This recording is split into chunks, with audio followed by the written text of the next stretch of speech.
May tatlong salitang, kapag binitawan ng isang lalaki, kaya nitong patahimikin ang kahit na sinong babae at palambutin ang matigas niyang puso, at ibalik ang tiwalang minsan nang nasira. Tatlong salitang hindi dapat sinasabi ng basta-basta. Tatlong salitang hindi para sa lahat. At tatlong salitang may bigat na kayang magpatibok ng kahit sinong babae. Basta tama ang pagkakagamit. At ang mas nakakagulat, hindi ito galing sa mga cheesy na linyang napapanood mo sa pelikula. Hindi rin ito tungkol sa pagiging sweet or pagiging pa-fall. Ang tatlong salitang ito ay, nandito lang ako para sa'yo. Ikaw lang ang mamahalin ko. Mahalaga ka sa akin. Marami ang nagsasabi nito, pero iilan lang ang nakakaintindi ng tunay nitong bigat. At sa video na ito, hindi lang natin pag-uusapan ang kahulugan. Ipapakita ko sa iyo paano gumagana ang tatlong salitang ito sa puso ng babae. Ayon sa Stoicism at Human Nature, ang problema, karamihan ng lalaki. Binibitawan ang mga salitang ito nang wala sa lugar. Sinasabi kasi nila para magmukhang mabait, sari magpa-impress, medyo din magpaawa, o para lang hindi umalis ang babae. Pero hindi nila alam.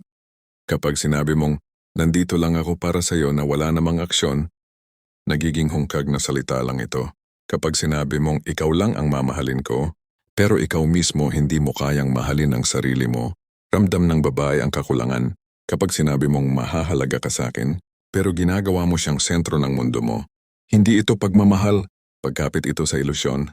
At alam mo ang nangyayari, hindi siya na in love, hindi siya naaalagaan, hindi siya humahanga. Ang nangyayari, nawawala ang respeto, nabibigatan siya, at lumalayo siya, kasi ang mga salitang dapat nagbibigay ng kapanatagan, nagiging pressure.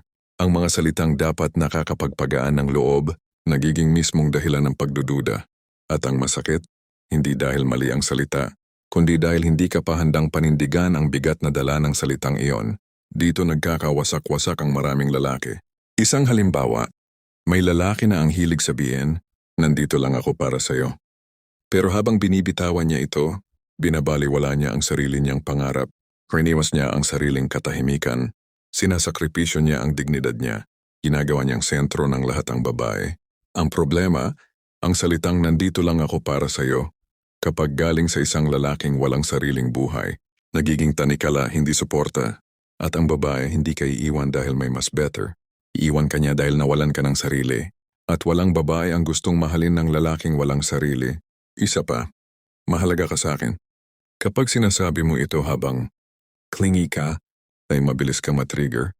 Takot kang mawala siya. Takot kang mapalitan. At masyado kang nakadepende sa emosyon niya. Ramdam ng babae na hindi pagmamahal ang pinanggagalingan nito. Kundi takot. At ang babae kapag naamoy ang takot ng lalaki, nawawala ang attraction. At syempre, ikaw lang ang mamahalin ko. Ito ang pinakamadaling sabihin, pero pinakamahirap panindigan. Maraming lalaki ang nagsasabi nito dahil ayaw nilang lumayo ang babae. Ayaw nilang mapag-isa. Ayaw nilang mawala ng kasama. Desperate silang maramdaman na mahalaga sila. Pero hindi nila alam. Kapag pinapakita mong kailangan mo siya para maging buo, mas lalo siyang natatakot sa relasyon.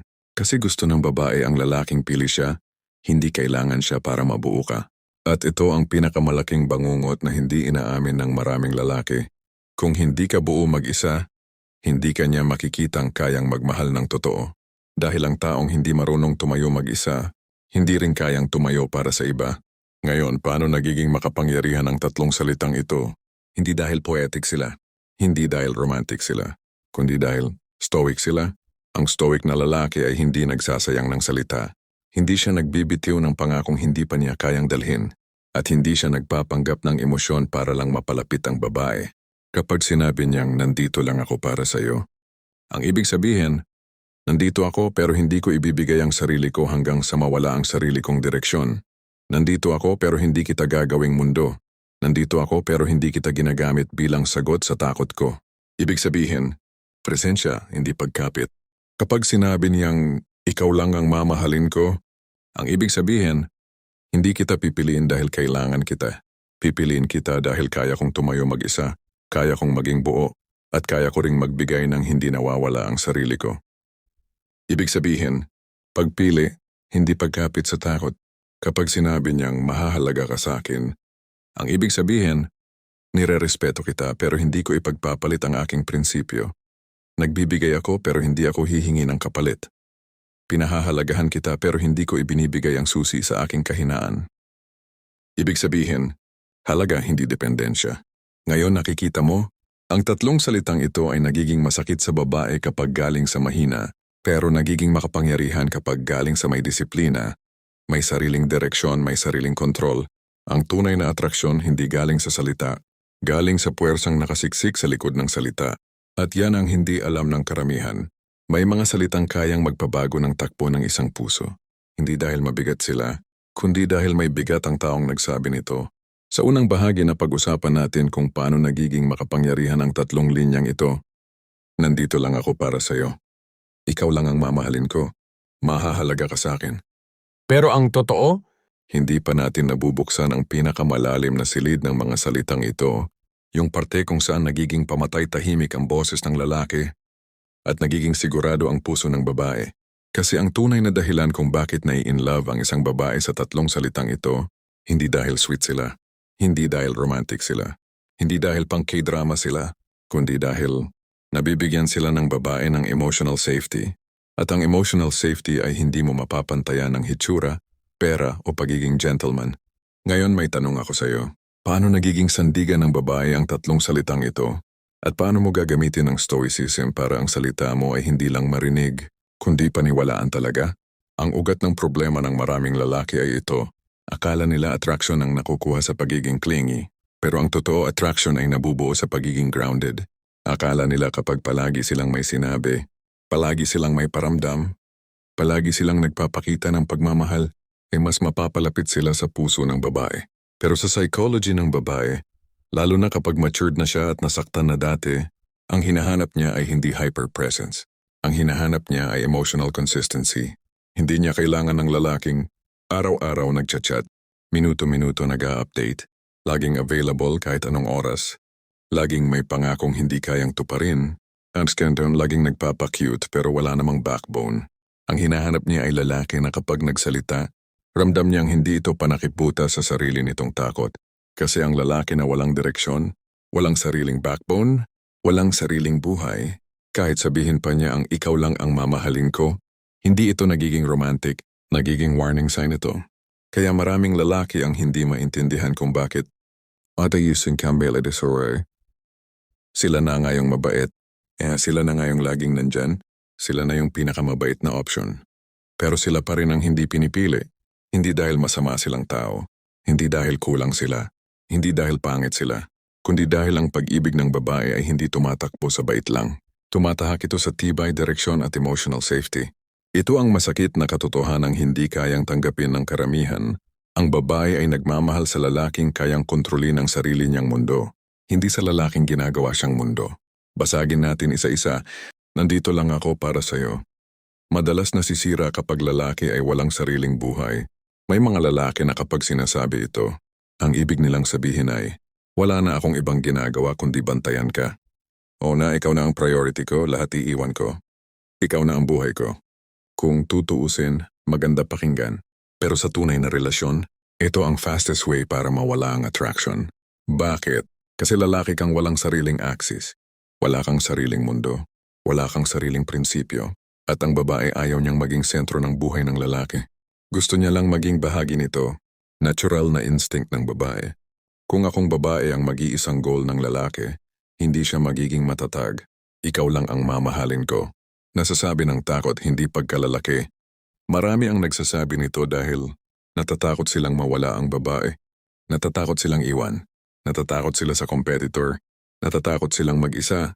Pero ang babae, ramdam niya yon. Babae ang isa sa may pinaka-sensitive na emotional antenna sa mundo. Kaya niyang maramdaman kung insecure ka, nagtatago ka ng takot, nagpapapansin ka, nagmamakaawa ka, at kanigay ka sonder, wala kang sariling lakas. Kapag sinabi mong ikaw lang ang mamahalin ko sa ganitong estado, nagiging desperation hindi pagmamahal, at ang babae hindi nahuhulog sa desperation. Natatakot dito, mahahalaga ka sa akin.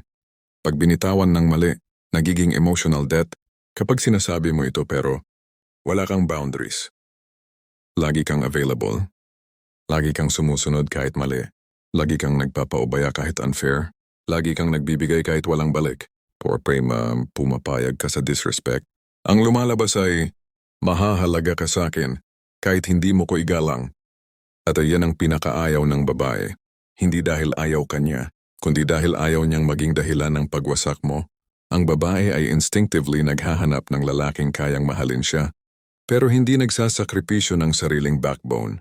Ngayon, paano mo gagawing nakaka-addict sa puso ng babae ang tatlong salitang ito? Hindi mo kailangang maging overly sweet. Hindi mo kailangang maging clingy. Hindi mo kailangang maging submissive. Kailangan mo lang maging stoic sa tatlong paraan. Nandito lang ako para sa iyo. Ang stoic na lalaki ay manandaan at present pero hindi dependent. Nandyan pero may sariling buhay. Supportive pero hindi nalulunod. Handa tumulong pero hindi kinakain ng problema ng babae. May compassion pero may limitasyon. Kapag sinabi mo ito mula sa position of strength, nandito lang ako para sa iyo. Hindi para buhatin ang buong mundo mo, kundi para samahan ka habang binubuhat mo ito. Yan ang gustong marinig ng babae. Hindi yung lalaki na parang nanay. Hindi yung lalaki na parang assistant, kundi lalaking may sariling paa. Because emotional safety over giving. Emotional safety cars consistency plus leadership plus empathy. Ikaw lang ang mamahalin ko. Kapag stoic ang lalaki, ang ibig sabihin nito ay pinipili kita. Hindi dahil kailangan kita, kundi dahil kaya kong mabuhay ng masaya kahit wala ka, pero pinipili kong kasama ka. Ang babae ay hindi naghahanap ng lalaking hindi mabubuhay nang wala siya. Ang hinahanap niya ay lalaking buo mag-isa, pero mas maganda ang buhay kapag kasama ako. This creates attraction. Why? Because women love men who have direction, men who are loyal by discipline, not by fear, men who choose them, not cling to them. Mahahalaga ka sa akin. Ang stoic na lalaki kapag nagbibigay halaga, hindi niya isinasakripisyo ang sarili. He says, mahahalaga ka sa akin. Pero hindi ko ipagpapalit ang sarili kong respeto.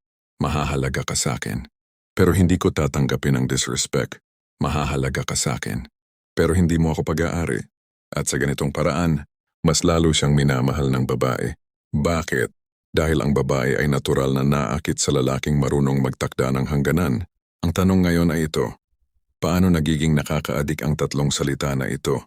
Kapag binitawan ka ng isang lalaking may control sa emosyon, control sa oras, control sa sarili, Disiplina. direksyon, paninindigan, tamang boundaries, tamang intention, tahimik pero malalim na presensya. Ang babae ay nakararamdam ng kakaibang bagay. Safe ako dito. Pwede akong magtiwala. Pwede kong ibaba ang guard ko. Pwede kong mahalin nang hindi ako matatakot. At ito ang pinakamakapangyarihang attraction sa mundo. The feeling of safety, not looks, not money, not cheesy lines, direction, consistency, self-mastery.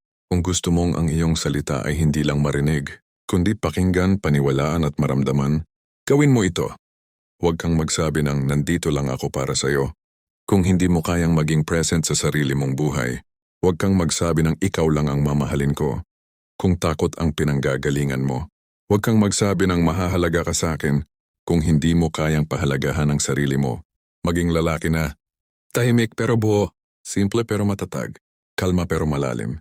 Dahil ang salitang galing sa mahina ay nakakabigat, pero ang salitang galing sa matatag na lalaki, yun ang kayang paibigin ng kahit na sinong babae.